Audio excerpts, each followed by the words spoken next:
Hello friends and well wishes of RKS Apex. Once again welcome to our YouTube channel. Let us see our today's vocabulary. Devastating deluge. Floods wreak havoc in Assam. Devastating అంటే damaging అంటే భయంకరంగా damage చేసేటువంటి అంటే నష్టాన్ని కలిగజేసేటువంటి deals అంటే వరద లేదంటే జలప్రళయం అట్లంతా కూడా అంటే భయంకరంగా నష్టం కలిగించేటువంటి జలప్రళయం కలిగింది అక్కడ. వేర్ ఇట్స్ దేర్ ఇన్ అస్సాంలో ఫ్రెండ్స్ ఇది famous national park Kaziranga national park. ఇది last time mister Narendra Modi garu కూడా విజిట్ చేశారు. అప్పట్లో ఈ వీడియో చాలా వైరల్ అయ్యింది. ఓకే, సో దీనికి తరచుగా కొంత వరదలు వస్తుంటాయి. అది చాలా విధ్వంసకరమైన నష్టాన్ని తీసుకొచ్చి పెడుతుంది. See here, floods wreak havoc in Assam. Wreak in the sense to do great damage అంటే ఎక్కువ నష్టాన్ని హానిని కలుగు చేయడం. So to do great damage or harm to somebody or something. Their policies would wreak havoc on the economy అంటే వాళ్ళు తీసుకొచ్చిన policies అనేవి చాలా ఎక్కువ ఆర్థిక నష్టాన్ని ఆర్థికపరమైనటువంటి విధ్వంసకరాన్ని సృష్టిస్తుంది. ఈ పదం ఒక రీక్ హెవోక్ అనేది ఒక చక్కటి కొలకేషన్ అంటే కనుక సరైనటువంటి కాంబినేషన్ అనమాట, right combination, right choice of the words. అలాగా their policies would wreak havoc on the economy వాళ్ళు తీసుకున్న పాలసీస్ అనేవి చాలా ఆర్థిక విధ్వంసాన్ని సృష్టిస్తుంది. So he swore to wreak vengeance on those who had betrayed him. He swore అంటే ప్రమాణం చేయడం, రీక్ వెంజెన్స్ అంటే కనుక ప్రతీకారం తీసుకోవడం ఎవరిపైన, those who had betrayed him. Betrayed అంటే మోసం చేయడం, ఎవరైతే నన్ను మోసం చేశారో వాళ్ళపైన తప్పనిసరిగా ప్రతీకారం తీర్చుకుంటాను అని అతను అనుకుంటున్నాడు, అంటే ఆయన ప్రమాణం చేస్తున్నాడు. He swore to wreak vengeance on those who had betrayed him. So wreak అంటే కనుక to do great damage, havoc అంటే విధ్వంసం. Next one, AP Telangana form panels to resolve differences amicably. Resolve అంటే కనుక పరిష్కరించుకోను. Okay, they have come forward to resolve the differences అంటే వాళ్ళకు ఉన్నటువంటి అభ్యంతరాన్ని తేడాల్ని పరిష్కరించుకుందామని ముందుకు వచ్చారు. ఎమికబ్లీ అంటే ఏంటి? Amicably means friendly. So amicable adjective, amicably adverb. Amicable బీఈళ్ళి తెండవుతే కనుక అవి adjectives friends, able, unable, okay, amicable ఇట్లంతా కూడా, edible. So amicable friendly, amicably in a polite and friendly way. Amicably adverb, amicable adjective, amicable. See, in spite of their disagreement, they parted on amicable terms. In spite of అంటే దాని అర్థం తెలుసండి, అయినా కూడా. In spite of అయినా కూడా. దీనికి equivalent పదం డిస్పైట్. అయినా కూడా డిస్పైట్కి ఆఫ్ రాకూడదు, ఇన్స్పైట్కి ఆఫ్ ఉండాలి. So in spite of their disagreement అంటే వాళ్ళు ఒకరితో ఒకళ్ళు ఏకీపించకపోయినా సరే, they parted on amicable terms అంటే విడిపోయారు, ఎవరికి వాళ్ళు వెళ్ళిపోతూ ఓకే అని వెళ్ళిపోయారు. కానీ చక్కగా ఒక స్నేహపూర్వకమైనటువంటి వాతావరణంలో వాళ్ళు వెళ్ళిపోయారు అని చెప్పడం అంతా కూడా clear. Next one, the policeman chatted amicably to the bystanders అంటే అక్కడ పెద్ద క్యూ ఉంది, ఒకరి మీద తోసుకుంటున్నారు. అక్కడికి వచ్చి పోలీసులు వాళ్ళతో ఎందుకు ఎలా చూసుకుంటారు, సరిగ్గా ఉండండి అని చాలా చక్కటి స్నేహపూర్వక వాతావరణంలో వాళ్ళు ఉన్నారు. అంటే వాళ్ళ కర్ర తీసుకుని వాళ్ళ జూలు మీద చూపించకుండా అలా కాకుండా The policeman chatted amicably to the bystander. అక్కడ నుంచి పోలీస్ మ్యాన్ చక్కగా స్నేహపూర్వకంగా మాట్లాడారు అని చెప్పడం అంతాను. So amicably friendly. Illicit liquor trade flourishes under DMK rule Chauhan. Illicit liquor trade flourishes.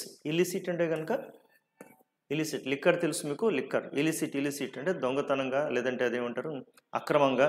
Illicit means అక్రమమైన చట్ట విరుద్ధమైన, ఒక విధంగా కల్తీ సారీ అని చెప్పచ్చు. కల్తీ చట్ట విరుద్ధమైన, not allowed by the law అంటే చట్టంతో అనుమతింపబడని illicit.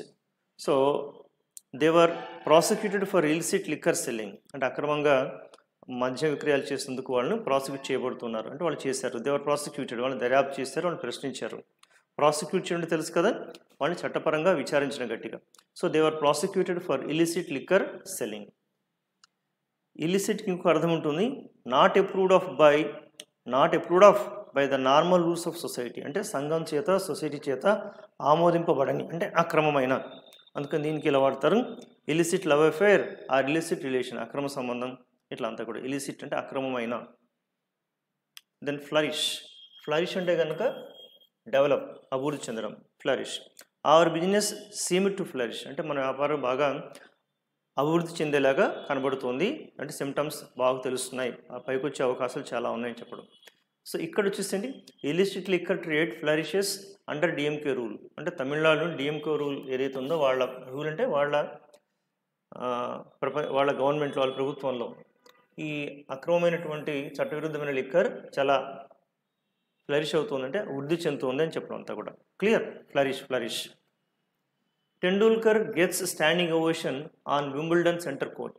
So Tendulkar, when he visited there, he got standing ovation. అంటే అందరూ కూడా నుంచొని జయధ్వానాలు పలికారు, జయధ్వానాలు, గుడ్ అన్నట్టు.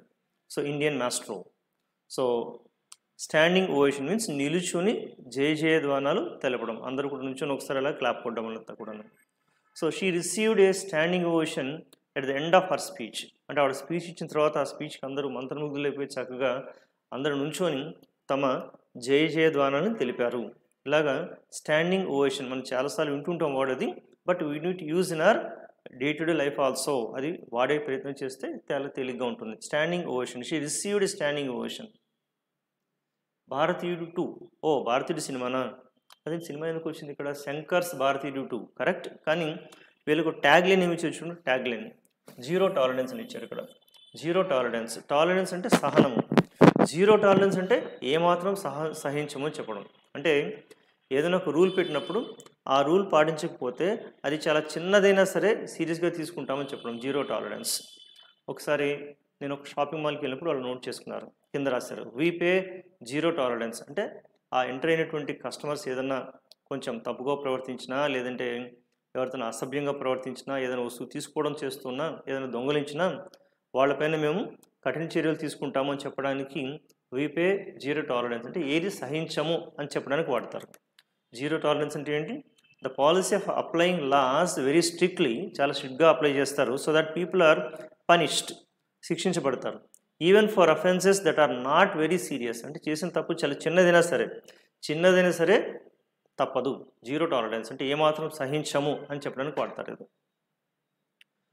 The police are exercising a new policy of zero tolerance against motoring offenders, అంటే మోటార్ నడుపుతూ ఉండేటువంటి అఫెండర్ అంటే కనుక తప్పు చేసిన వాళ్ళు. వీళ్ళు ఎవరైతే కనుక ఈ వాహనాల మీద నడుపుతూ కొంచెం ఎక్కువ ప్రమాదాలు సృష్టిస్తుంటారో వాళ్ళపైన చాలా స్ట్రిక్ట్ పనిష్మెంట్ ఇవ్వాల్సిందని చెప్పి డిసైడ్ అయ్యారు. అంటే జీరో టాలరెన్స్ అంటే ఏ చిన్నది జరిగినా సరే సివియర్ పనిష్మెంట్ ఉంటుందని చెప్పడం, ఒక హెచ్చరిక జారీ చేయడం. So the university has a policy of zero tolerance against ragging, అంటే ర్యాగింగ్కి వ్యతిరేకంగా వీళ్ళు తప్పనిసరైనటువంటి చర్యలు తీసుకుంటున్నారని చెప్పడం, జీరో టాలరెన్స్.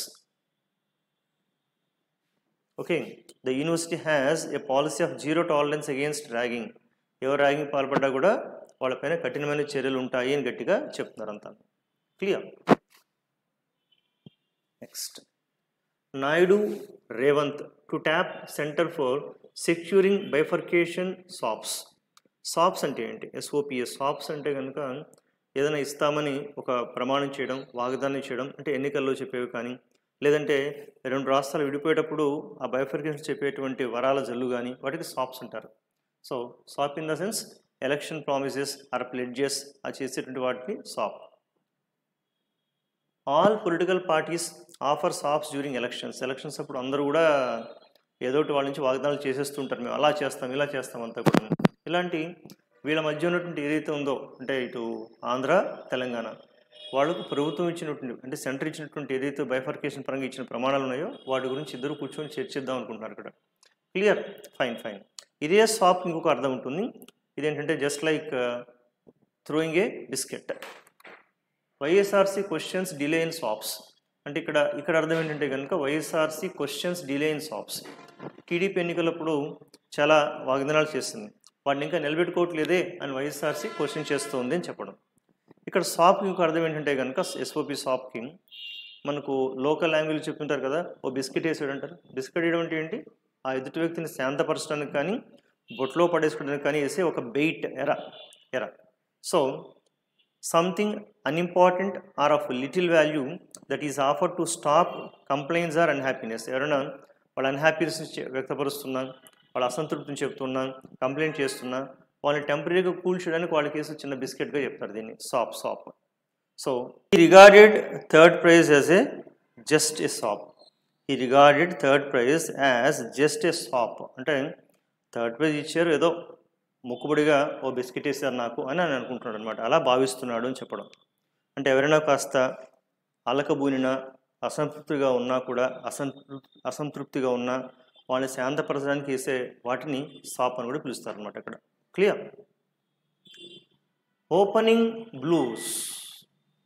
ఓకే, బ్లూస్ అంటే మనమే కదా, ఇండియన్స్ని బ్లూస్ అంటారు ఇక్కడ. ఈ జింబాబ్వేతో వాడేటువంటి ఆ 5 T20s ఉన్నాయి కదా, అందులో మొదటిది డమాల్, ఓడిపోయాం. రెండోది గెలిచాం, ఇట్స్ ఓకే. ఈ మొదటి దాని గురించి ఏం రాస్తారు చూడండి. Unfancied Zimbabwe stun India by 13 runs in first T20. ఈ ఫస్ట్ T20లో మనకు ఒక షాక్ ఇచ్చారు. స్టన్ అంటే కనుక కాస్త స్టన్ చేశారు మనల్ని, అంటే కొంచెం షాక్ గురి చేశారు. ఎవరు వాళ్ళు?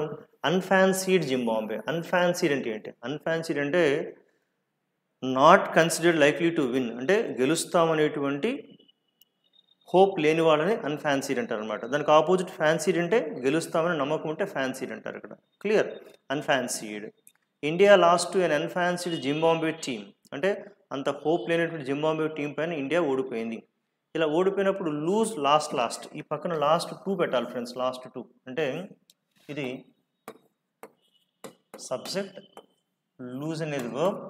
ఎవరితో ఓడిపోతున్నాం అన్నప్పుడు ఇక్కడ 2+ అది ఆబ్జెక్ట్ రాయాల్సి ఉంటుంది. Object or team name. So India lost to Zimbabwe, lose lost past tense కాబట్టి లాస్ట్ 2 రావాల్సి ఉంటుంది. Okay, Zimbabwe team unfancied. అదే ఫ్యాన్సీడ్ అంటే okay, India lost to an unfancied Zimbabwe team in the critical opening match, అంటే మొదటి మ్యాచ్లోనే critical మ్యాచ్లో ఓడిపోయాం మనం.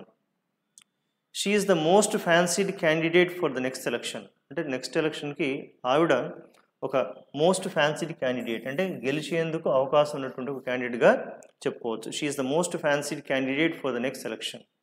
So friends, this all about our today's vocabulary. This is the video from Apex Institute of English. We offer both offline and online training. So professional students, they do this course. High school children, but high school children, they come only in summer. Employees are business people, housewives. So we do conduct both online and offline. So online also participate, online students also participate in different activities. They do have group discussions, interviews, lectures and all. During this course we provide complete materials. So you find highly experienced faculty. See, I have been working for the last 24 years and madam is working for more than 14 years. Everyday communicative activities we have here. Availability of offline videos, excellent course materials, group discussions, interview techniques and many more. So here we offer first 3 demo classes. So those who are interested can undergo these 3 demo classes. For further details you can contact 900248 166. So this is from our RKS Apex Institute of English. Thank you. Bye bye.